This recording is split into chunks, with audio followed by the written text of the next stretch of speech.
Hi guys, it's Kevin with the Philosophical Foodie, and this is our special Father's Day edition. Well, today my family got me this wonderful grill, and we're gonna have sauteed mushrooms or grilled mushrooms and ribeye steak. And as you can see, we have all the fixings sitting here that I'm sort of preparing and getting ready to be able to do the inaugural cooking on this grill for Father's Day, and I guess this is the official beginning of summer for me.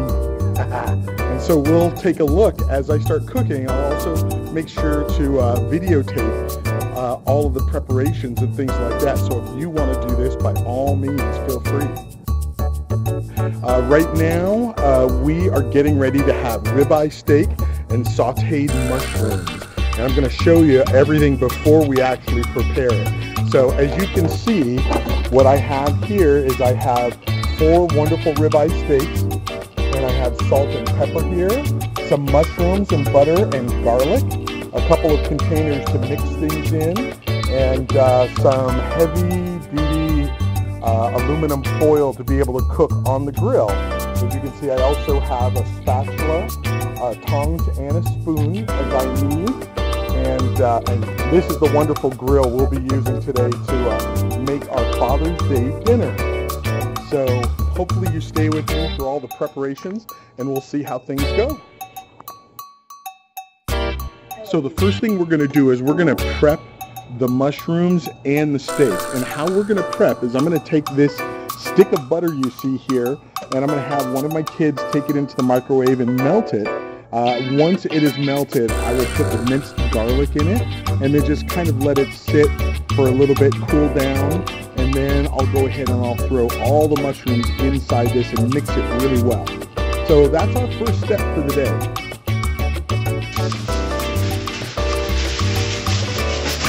So as you can see, I'm taking off the aluminum foil right now, because instead of using one of my pans, I'm going to use this to kind of cook the mushrooms in.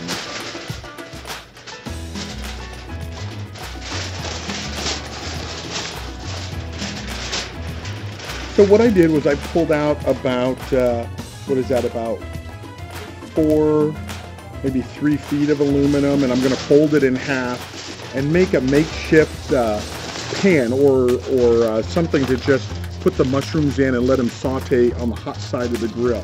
And today on the grill for the steaks, I'm going to do what they call a two-way, where only half of the grill will be on and the other half will be off, so that I can grill the steaks and then let them finish off on the cool side where there's still heat in there, because I want to get them medium rare, which is about 100-135 degrees internally if you have a thermometer and you want to test it.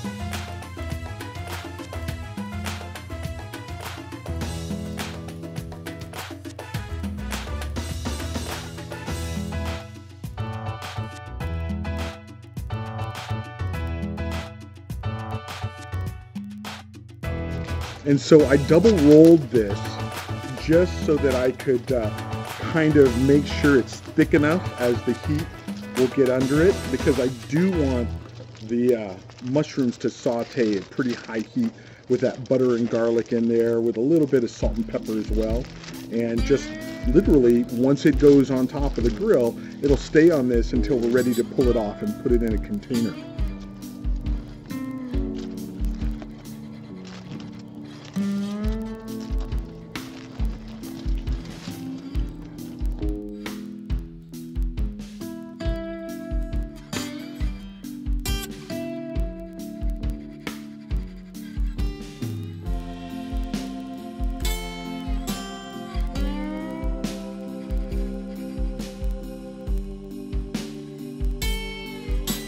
Okay, so we're all happy. Here is the little saute pan for the mushrooms. So as you can see, I have the aluminum foil pan all ready for the mushrooms once everything is ready to go. And we're going to start by prepping. So one of my kids went and melted the butter, and then I am going to get the minced garlic in here. And once I get all the mushrooms inside of this bowl, I'm going to then go ahead and salt and pepper as well and mix everything really well. And then we're ready to grill the mushrooms. So now that I have 1 full stick of butter in here, I'm going to put, because we like really good garlicky, so I've got a regular sort of a tablespoon, and I'm going to put 2 tablespoons of garlic. It may seem like a lot of garlic, but once it gets sauteed, the mushrooms are going to taste fantastic. And can you just mix it with that? Absolutely, I'm going to mix it with that. And then I'm going to put the mushrooms in after that. It's as simple as that. Just throw the garlic in, the melted butter, as you can see. What could be easier? And then I'll put the spoons here. And then it's time for the mushrooms to go inside the bowl with the garlic and the butter. Let's see if we've got plenty of room here. It's kind of full. But first thing I'm going to do is I'm going to mix this. Oh, you did? Mm-hmm. Oh, excellent. So now we're mixing all that wonderful ingredients. Oh, you should smell it. It is absolutely to die for. It is absolutely to die for. The garlic, the butter, everything's mixed in there really well. I just want to get this mixed before I throw the rest of the mushrooms because it's going to fill it up pretty quickly. And then I'm going to throw this in here. Oh, that looks and smells absolutely heavenly.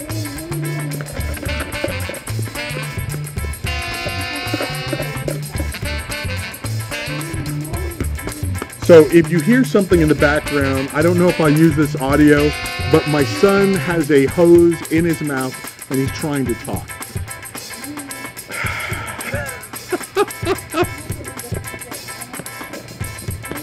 There we go. Look at that. Beautiful. And it literally, this is the perfect bowl for it. And so I just mix all of these guys together, get them evenly mixed with butter and garlic, and then we'll salt and pepper them. You mind throwing those away? Thank you. Okay. So here we go. I've now pretty well mixed all of the mushrooms with the garlic and butter, and I'm probably going to have to do this in 2 batches, as you can see, because this is going to be pretty full. So I'm going to have to do this in 2 batches. And you got 2 bowls covered in garlic.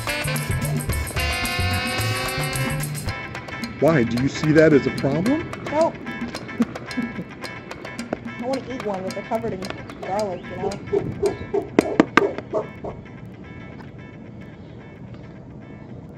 There we go. And so, He's worth.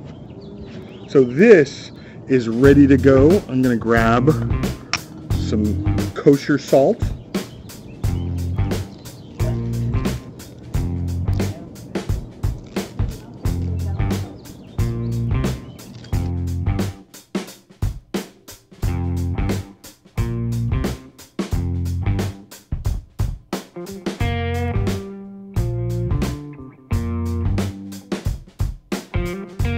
I wasn't finished salting quite yet. All right, and so now we're going to put some fresh black pepper on here. And for the sake of time, since these guys will be on the grill, and once I take them off and put them back in a bowl, what I'm going to do is I'm going to also salt and pepper the ones that are still in here.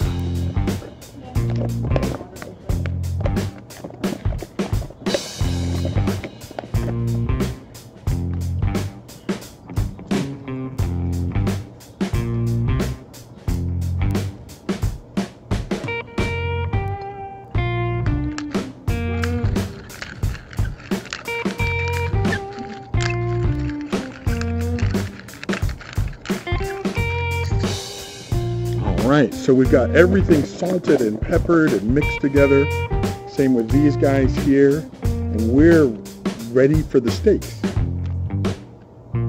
Now that I have the steaks ready to go and the mushrooms ready to go, I'm going to heat up my grill. I'm going to get it pretty hot because I want them to get a good sear on the outside of these steaks. And it's probably going to cook for about 4 to 5 minutes aside. So since all steaks will go on, we're looking at about 10 minutes, give or take. I would say judge it, use common sense when you're looking at them, because you want to get a nice, good brown on there, but you don't want to overcook it. And so we'll see what we're doing here for the cooking time. And then we are going to, we're going to fire up just this side and this side. And we're going to let them go. I'm going to close the lid and let it get nice and hot in there. You notice the other sides are off. So that's my two-way heat source. So as you can see, once the temperature gets to about 400 degrees, we'll be ready to go.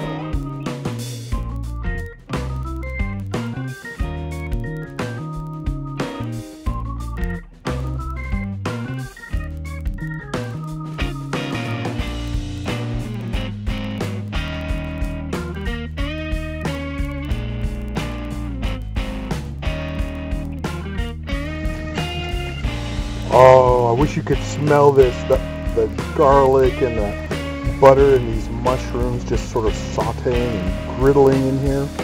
Oh, it smells incredible.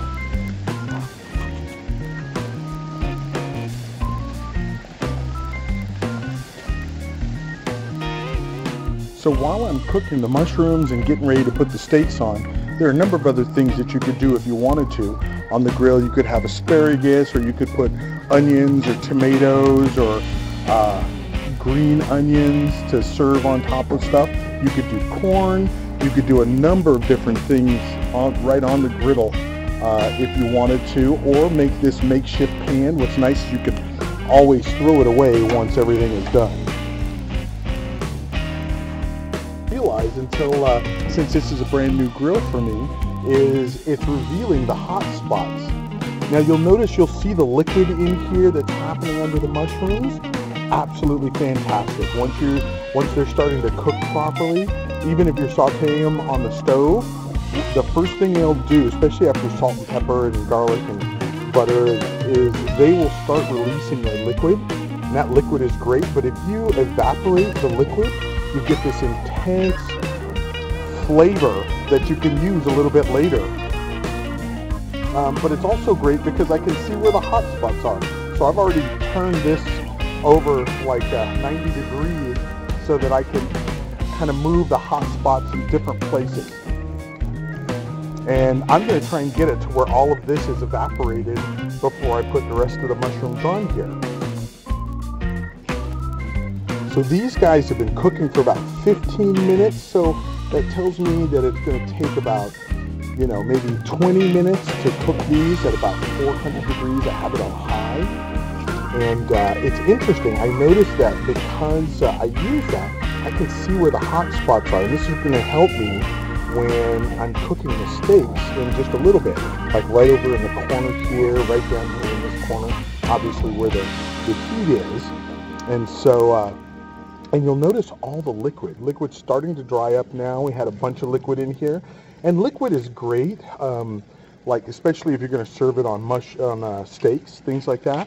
But also you want to think when you are cooking this, let's say you're cooking it on a stove, if you want to create like this wonderful mushroom gravy or like a cream of mushroom soup, you're going to want to cook it until all this liquid dries off. Not so much, I won't do that here, but you'll do it in a pan, and then you'll add like heavy cream, a little bit of heavy cream, and then you'll let it just sort of thicken, and you'll have this wonderful, wonderful gravy or the start of soup if you're going to make something like a green bean casserole. Oh, this is smelling so incredible. So about another 5 minutes and I'm going to throw on the rest of the mushrooms.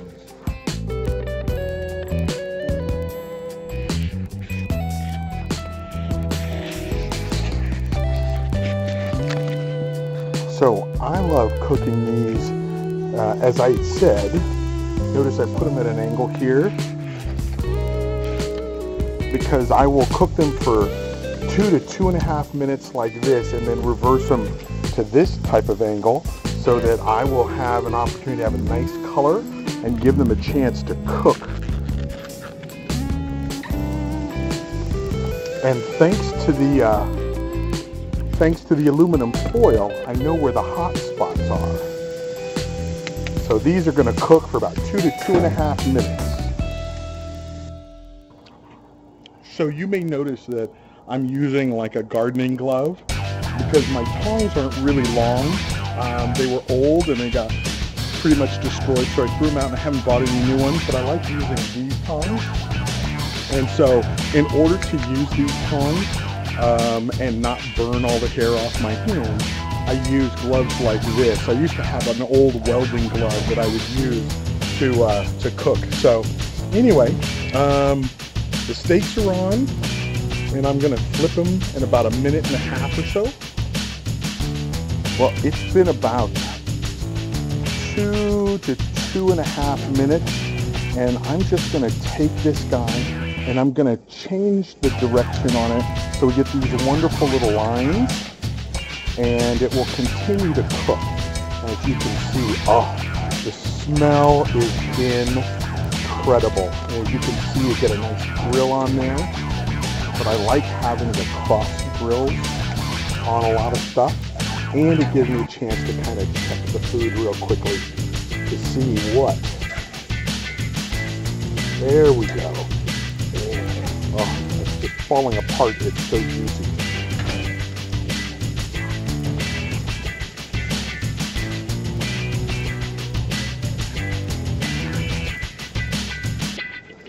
So, look at that. That is just beautiful.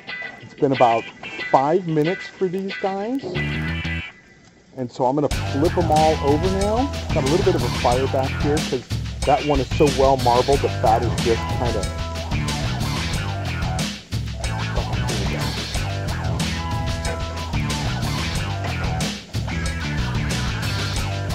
Oh, this is just gorgeous. You guys, oh, I wish you could smell this. This is just absolutely incredible. And this is wonderful. This may be one of the last times I get such clean grill lines on this guy, even though I will clean my grills pretty regularly. You see fire happening in the back, and that's why I'm getting that extra charring on the outside there. So I may want to put some, because it's got more fat than the others. It's marbled. So I may flip this one over here for now, just to kind of get that off of a hot spot. And the same with this one. It looks like the far left, as I saw on the aluminum foil, this far left fire line is quite a bit hotter than the other. So now the cooking time is almost done, and I'm kind of moving the steaks off of the main heat to let them kind of finish off. You can see right here, see that juice right there, where it means that, because it's a little bit thinner than the other ones, it's setting, it's still getting a little bit of heat, this guy. So we're just doing some indirect heat right now while these guys are still on, and it's letting them continue to cook without grilling really, really hard. So these guys are going to be ready literally about, oh, I don't know, maybe a minute and a half. So as you can see, these steaks they look wonderful. I believe I've got them cooked to medium rare. If I had a thermometer, they would probably read around 135. And I'm gonna set these guys all up. So for a brief review, as you can see, mise en place is important for me, having everything in its place. Well, the first thing we did was we melted the butter, added the garlic for the mushrooms, mixed it with the mushrooms, and salt and peppered them. We also made the aluminum foil so that we could put them on the grill and have them going at 400 degrees. Now that took about 15 to 20 minutes. And as you can see, we salted and peppered the steaks, so we were ready to go when the steaks were ready to go on, and I set them down by the grill. Once the mushrooms were done, and I should have probably done both of them, both sides with both of the mushrooms, but I didn't. And so, as you can see, we've got everything in place. The steaks are grilled at about 5 minutes aside, approximately 10 to 13 minutes, and once all is done, you can serve them up, and hopefully you'll have a wonderful, wonderful dinner. And join us again at the Philosophical Foodie. We'll see you guys again